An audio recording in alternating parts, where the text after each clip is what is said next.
अगर दोस्तों हमारी वीडियो पसंद आए तो इसे लाइक और शेयर कर दें। तो दोस्तों आज जो हम सिखा रहे हैं आपको इंग्लिश सिखा रहे हैं, और इंग्लिश में जो है वो इंग्लिश की हिंदी हम कैसे बनाते हैं। तो यहाँ से स्टार्टिंग कर रहे हैं। जिन बच्चों को स्टार्टिंग नहीं पता वो यहाँ से स्टार्टिंग कर सकते हैं हमारे साथ जुड़कर बैच लगाकर। तो कैसे करेंगे, तो देखिए यहाँ पर जो है हमारा सबसे पहले लिखा हुआ है दा, ठीक है। इसे दा भी पढ़ते हैं और दी भी पढ़ते हैं, तो शुरू में ही समझा दे रहे हैं। अब लिखा हुआ है क्या, दा बॉय। अब हमें करना क्या है, सबसे पहले सबसे आसान तरीका ये है कि हमें इनकी मीनिंग आनी चाहिए। हमें मीनिंग आनी चाहिए इनकी। कैसे, जैसे मान लीजिए बॉय लिखा है तो बॉय, बॉय माने लड़का। ट्री, ट्री माने क्या होता है, पेड़। वॉज माने था। ऑफ्टन माने अक्सर, और अलोन माने अकेला। देखिए कितना इजी कर दूंगा आपके लिए, इतना इजी कर दूंगा इंग्लिश पढ़ना की बहुत। मगर आपको सबसे पहले एक कार्य करना पड़ेगा, वो है ये कि इनकी आपको मीनिंग याद करनी पड़ेगी। कम से कम आप डेली कम से कम 10 या 20 वर्ड मीनिंग्स याद करिए या वर्ब याद करिए। फिर उसके बाद सेकंड फॉर्म याद करिए। उसके बाद थोड़ा थोड़ा आप इसे बनाएं डेली बेस। शुरुआत आज से ही कर दो, जब आप कुछ बना पाओगे। तो अब देखिए, अब बाद में इसे मिला लेना। क्या, अब देखो ऐसे हिंदी में से मिला के देखते हैं क्या बनता है ये। अक्सर एक लड़का अकेला पेड़ के पास, ठीक है, या पेड़। तो थोड़ा थोड़ा मिलाओगे तो थोड़ा थोड़ा अपने आप आता रहेगा। आफ्टर का मतलब होता है बाद में, ठीक है।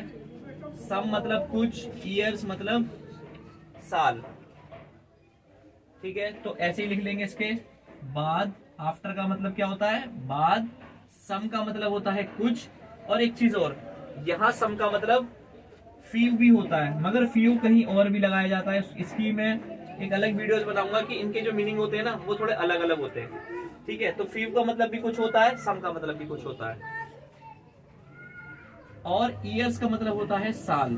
अब देखिए जो ईयर्स है वो दो तरीके के ईयर्स होते हैं। एक ईयर्स होता है जो ये वाला EAR, ईयर।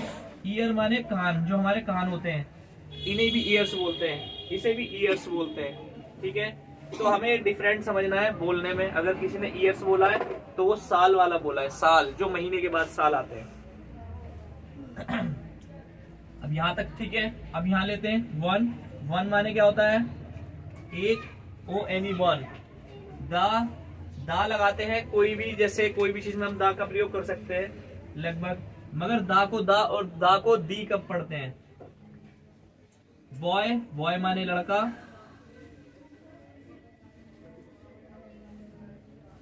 कम, यहाँ कम आपको ऐसा लग रहा हो कम लिखा हुआ है, मगर यहाँ पर कैम लिखा हुआ है, यानी कम की सेकंड फॉर्म COME, कम। कम माने आना, CAME, कैम।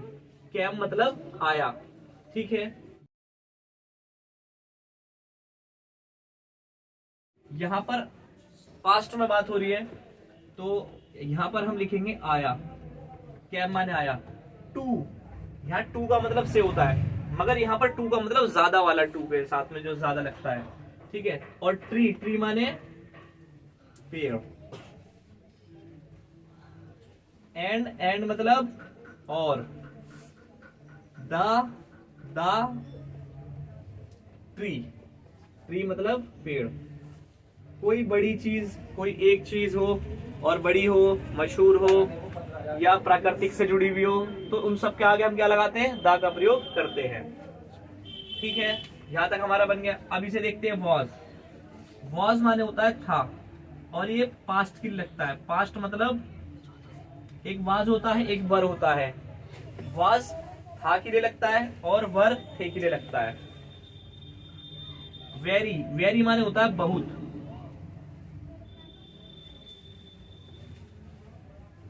वेरी माने बहुत होता है, ठीक है। देखिए यहाँ बहुत का मतलब ना मच भी आता है। मच, मच माने भी बहुत होता है, और मैनी भी होता है। मैनी माने भी बहुत होता है, ठीक है।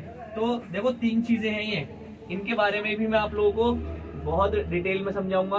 वेरी, वेरी माने बहुत, MUCH मच, मच मतलब ज्यादा, ये भी वही है।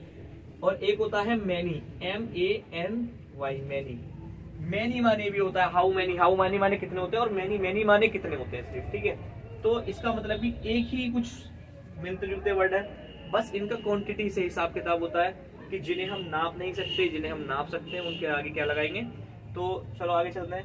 इसमें वेरी माने बहुत होता है, बहुत, बहुत या बहुत ज्यादा, ठीक है। हैप्पी, हैप्पी माने खुश, ठीक है। अब इनका मिला जुला कर आप इनको हिंदी इनकी बना सकते हैं, लगा सकते हो। एक लड़का आया पेड़ और पेड़ के पास था, बहुत खुश था, तो मतलब ऐसे मिला जुला के इंग्लिश बना सकते हो। तो मैं इसे मिटाता हूं, अब इसका दूसरा पैराग्राफ देखते हैं, ठीक है। तो आप लोग इसी तरीके से इंग्लिश बनाओगे और आपको बहुत अच्छे से समझ में आएगी। तो चलो अगला पैराग्राफ करते हैं। तो अगला है हमारा ट्रीज। अब देखिए ट्रीज बोलता है, ठीक है। ट्री का मतलब तो आप लोगों को सबको पता है, ट्री का मतलब पेड़ होता है। ट्री का मतलब क्या होता है, पेड़, ठीक है। और इससे ही रिलेटेड होता है एक प्लांट। प्लांट बोलते हैं पौधे को, यानी पहले वो पौधा होता है और फिर क्या बनता है, प्लांट, ठीक है। देखिए कैसे डिफरेंट है इसमें, पहले डिफरेंस समझा देते हैं थोड़ा सा। TREE, ट्री, ठीक है। ट्री माने क्या हो गया, पेड़। यहां आ गया क्या, प्लांट। प्लांट मतलब पौधा। यहां देखते हैं ROOT, रूट। रूट मतलब जड़,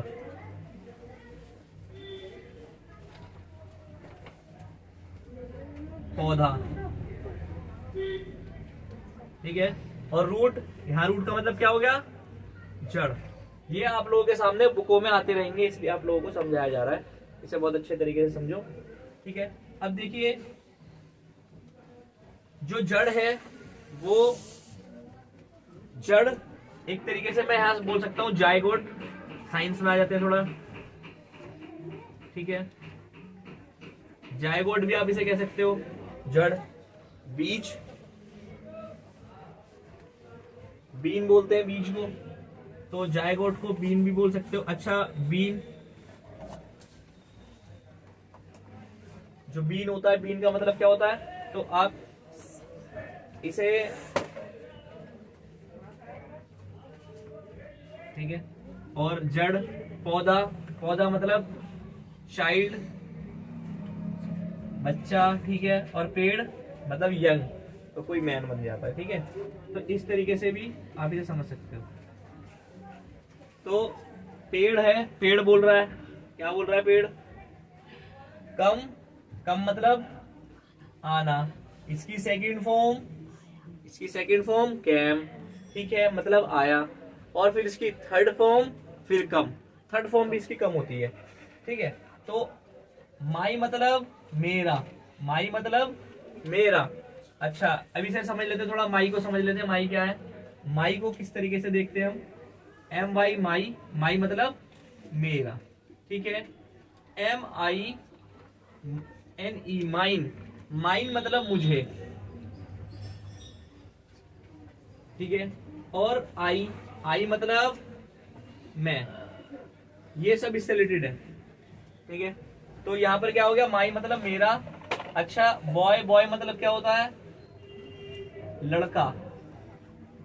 कम मतलब आना, एंड मतलब और। क्लाइंब, क्लाइंब का मतलब होता है चढ़ना। अगर हम सीढ़ियों पर भी चढ़ते हैं तो उसे क्लाइंब करते हैं हम। स्टेयर बोलते हैं सीढ़ियों को, और क्लाइंब बोलते हैं चढ़ने को। स्टेयर क्लाइंब मतलब क्या हो रहा है, सीढ़ियों पे हम चढ़ रहे हैं, ठीक है। तो यहाँ पर सीढ़ियों पे नहीं, यहाँ पर किस पे चढ़ रहे हैं, पेड़ पर चढ़ रहे हैं। अब का मतलब होता है ऊपर। अप का मतलब क्या होता है, ऊपर। और डाउन का मतलब क्या होता है, नीचे। राइट, रॉन्ग, तो चारों तरफ की दिशाएं होती है। माई मतलब मेरा। और ट्रंक, ट्रंक मतलब होता है सूंड, ठीक है। मगर यहाँ पर कोई हाथी की सूंड नहीं है, यहाँ पर पेड़ की सूंड है, ठीक है। तो एंड एंड मतलब और, स्विंग फ्रॉम, इससे सूंड से, फ्रॉम मतलब होता है से, और फ्रॉम प्रेपोजिशन में आता है, फ्रॉम आता है प्रेपोजिशन में, प्रेपोजिशन। ये आप लोगों के लिए वीडियो बनाऊंगा एक अच्छी सी, और उसे आप सब प्रेपोजिशन वगैरह बताऊंगा, उसमें आपको बिल्कुल क्लियर हो जाएगा ये कॉन्सेप्ट। और ये माई मतलब फिर मेरा, और ब्रांचेस मतलब होता है शाखाएं। क्या होता है? शाखाएं। तो इस तरीके से आप जो है इसे इंग्लिश बना सकते हो। अब इसे मिला मिलाकर अगर समझना चाहो तो बहुत अच्छे तरीके से समझ सकते हो। क्या कहते हैं? कम माई बॉय, क्या? आओ मेरे बेटे। कम एंड क्लाइम, चढ़ जाओ। कहां पर? अप माई ट्रंक, मेरी शाखाओं पे, मेरी। तो हम आ गए हैं अगले सेक्शन की तरफ। तो ये है, अब बोल रहा है बॉय, बॉय बोल रहा है, लड़का बोल रहा है। बॉय माने लड़का और गर्ल माने लड़की, ठीक है। तो लड़का बोलता है, क्या बातें बोलता है लड़का, देखते हैं। आई, आई का मतलब मैं, एम, एम का मतलब हूं, हमेशा आई के साथ ही एम लगेगा। टू का मतलब होता है ज्यादा, बहुत ज्यादा, ठीक है। और बिग, बिग का मतलब क्या होता है? बड़ा। बिग का मतलब बड़ा और स्मॉल का मतलब छोटा, छोटा। टू का मतलब से। क्लाइंब, क्लाइंब मतलब चढ़ना। याद रखेंगे भी वर्ड मीनिंग में, बार बार इसलिए बोल रहा हूं ताकि तुम लोगों को याद रहे, ठीक है। एंड मतलब और। प्ले, प्ले मतलब खेलना, ठीक है। तो ऐसे सेंस लगाओ कि क्या, कि मैं बहुत ज्यादा जो है क्या करता हूं, मैं बहुत ज्यादा पेड़ पर चढ़ता हूं और खेलता हूं। तो क्या? आई का मतलब मैं, वांट का मतलब चाहना या चाहता, ठीक है, एक ही बात होती है। से, बाय, बाय का मतलब होता है खरीदना, खरीदना, ठीक है। और सेल, सेल का मतलब होता है बेचना, SELL सेल, सेल का मतलब बेचना। बाय का मतलब खरीदना, सेल का मतलब बेचना, SELL सेल। ये वाला सेल जो होता है इसका मतलब चार्ज वाली बैटरी वाला होता है, ठीक है, जो हम रिमोट वगैरह में सेल लगाते हैं। अच्छा, थिंक, थिंक क्या? सोचता हूं। एंड मतलब और, हैव मतलब, हैव देखो कहां कहां लगाते हैं, हैव का यूज कहां कहां करते हैं। यहाँ हैव आया है हमारे पास में। हैव का मतलब होता है पास रखना, कोई भी चीज पास रखते हो तो उसके आगे हैव का यूज लगाते हो और लास्ट में है लगाते हैं, प्रेजेंट में लगता है, ठीक है। अगर मैंने बोलता हूं, अगर मेरे पास कोई चीज है तो मतलब I have pen, I have hands, I have 2 hands, ठीक है। तो हम इस तरीके से बोलते हैं, कोई भी चीज अगर हमारे पास होती है तो उसके आगे हैव का प्रयोग करते हैं। और HAS, हैज, हैज का मतलब होता है रखते हैं, ठीक है। तो यहाँ पर रखते हैं का प्रयोग करते हैं। अगर कोई भी चीज मेरे पास एक है तो मैं उसे बोलता हूँ हैज का प्रयोग करते हैं, ठीक है, जैसे हैज। अगर कोई चीज मैं दिखाता हूँ कि आई हैज होम, ठीक है, या अगर मेरे पास है तो आई के साथ तो हैवी का यूज करेंगे हमेशा ही, आई के साथ हैव का यूज करेंगे। आई, यू और वी और प्लूरल, इनके साथ में हम किसका प्रयोग करेंगे? इनके साथ में हम किसका प्रयोग करेंगे? हैव का यूज करेंगे। अच्छा, हैज का यूज किसके साथ करेंगे? ही। अगर मैंने बोला वह पेन रखता है तो मैं बोलूंगा ही हैज पेन। क्या? ही हैज पेन, क्यों? पेन रखता है ना। किसके साथ में लगा? ही, शी, इट, इन सब के साथ में हम हैज का प्रयोग करेंगे, ठीक है। तो अभी यहां पर क्या आ रहा है? फन। फन का मतलब होता है मजा करना, ठीक है। तो अभी क्या बोल रहा है ये? मैं चाहता हूं खरीदना और बेचना, खरीदना और मजे करना, ठीक है। हैव का मतलब ये अपने लिए कुछ सोच रहा है, कुछ हैव का प्रयोग हो रहा है, ठीक है। तो वांट, इसमें एक चीज और रह गई, हैव, हैज, और एक होता है इसमें हैड, HAD, हैड। हैड को आई के साथ, यू के साथ, वी के साथ, शी के साथ और इट के साथ, सबके साथ लगा सकते हैं। हिल रहा है बेटा कैमरा तुम्हारे, इधर हो। इसे सबके साथ प्रयोग कर सकते हैं, इसे भी पास के लिए करते हैं। अगर हमारे पास कोई चीज थी, मतलब पास्ट, अगर हमारे पास कोई चीज थी तो उसमें हम हैड का प्रयोग करेंगे। पेन, अब ये पेन मेरे पास नहीं है, ठीक है, गायब हो गया। तो अगर कोई चीज आपके पास नहीं थी, ऐसे आप लगा सकते हैं कि अगर आपके पास दादा दादी है तो उनके हैव लगाइए, और अगर से वो नहीं है, गए, तो उसके साथ हेड लगाइए, ठीक है। तो हेड का प्रयोग बस इतना ही होता है, इसका सभी के साथ लग जाएगा, ये सभी सब्जेक्ट के साथ लग जाएगा, सभी सब्जेक्ट आ सकते हैं, ठीक है। चलो आगे चलते हैं। इसमें वांट, वांट का मतलब होता है चाहना, ठीक है। एक होता है वांट, एक होता है वेंट, इनमें थोड़ा सा डिफरेंट है ए और ई का। बहुत ज्यादा बच्चे कंफ्यूज होते हैं इसमें। वांट, वांट मतलब चाहना, और WENT वेंट, वेंट मतलब गया। तो बस इतना ही डिफरेंट है इसके अंदर, वेंट और वांट। साथ ही लोग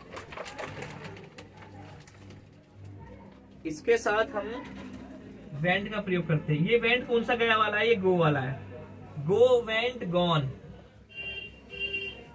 जाना, गया, गॉन, जा चुका, ठीक है। अब देखिए लिखा सम, सम, सम माने होता है कुछ। मनी, मनी माने पैसा, ठीक है। धन, कुछ पैसे। कैन, यहां देखिए कैन, कैन ये हमारे मोडाल्स हैं। कैन जो होता है ये रहा CAN, कैन। कैन का मतलब होता है सकता है, सकती है, सकते हैं, ठीक है। तो कैन सकता है, तो क्या बोला कि मेरे पास, मैं चाहता हूं मेरे पास क्या हो सकता है, यू माने तुम, कैन यू गिव मी। तो देखो एक सेंटेंस बन रहा है, कैन यू गिव मी। अगर आप किसी से कुछ मांगते हो तो ऐसे ही मांगते हो, कैन यू गिव मी, क्या आप मुझे दे सकते हो, ठीक है। तो यहाँ पर ये बोल रहा है कि अब ये पूछ रहा है कि कैन यू गिव मी, क्या तुम मुझे दे सकते हो सम मनी, कुछ पैसे, ठीक है। तो इस तरीके से ना बेहतरीन सेंटेंस बना सकते हैं। इंग्लिश को अगर आप सीखना चाहते हैं तो बहुत थोड़ा थोड़ा लिखो, उन सबकी वर्ड मीनिंग याद करो पहले, और उन्हें हर चीज को बारीकी से जानो। जैसे मान लो अभी मैंने आपको हैव, हैज, हैड, इनके बारे में समझाया, और जैसे चीज को बहुत बारीकी से समझेंगे और उसके बारे में पता होना चाहिए, जब ही आप लोगों को पता चल पाएगा। अदरवाइज आप इंग्लिश कभी नहीं बना पाओगे, अगर से आपको वर्ड मीनिंग याद नहीं है, अगर आपको वर्ब याद नहीं है तो, क्योंकि वर्ब का याद होना very important. This sentence use my make sentence, तो minimum 100 sentence, not 100 verbs, verbs remember, remember, remember कितने 100 वर्ब्स, क्या करना है उसे रिमेंबर करना है।